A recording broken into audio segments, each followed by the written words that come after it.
that it's okay for brands to kind of stay neutral, look the other way? Or do you think that for issues that concern a lot of their target consumers, they must necessarily, put out a point of view?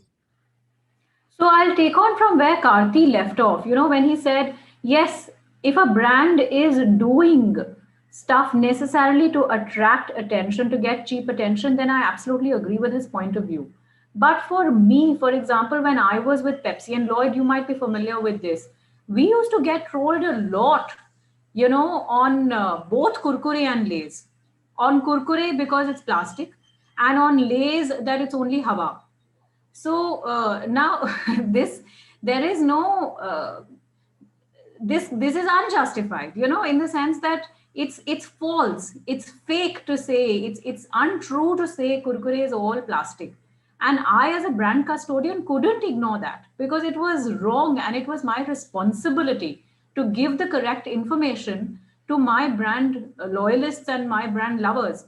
And so the question is, when you get trolled, what is the kind of issue that you're getting trolled on? And hence, depending on what you're getting trolled on, one has to take a call on whether one responds or not.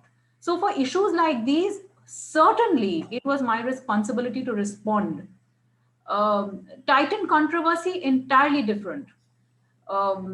Should they have expected to be should they have expected to get trolled? For certain, yes. They should have also known how they could have handled it. Could it have been handled better? For certain, yes.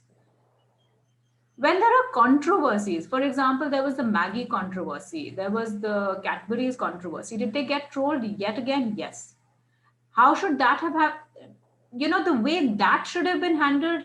I believe Cadbury's did a great job of it. I felt Maggie could have done a better job of it.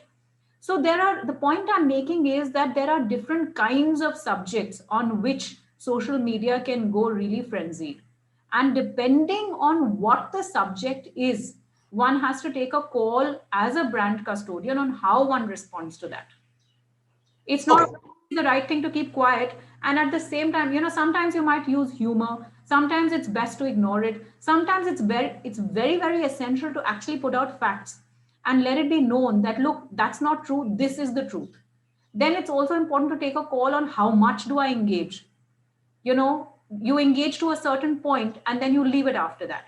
And then you may also have to take drastic calls, as we did in the case of Pepsi, where we actually moved court. We actually approached Google in several cases, and then we moved court if we had to. So it depends entirely on the issue. Great. So you're saying basically horses for courses strategy, right? So you kind Yes. of play it as the case may be. But I'm Yes. glad you brought out examples, specifically of Pepsi, and then of course Tanishq or Titan in that context.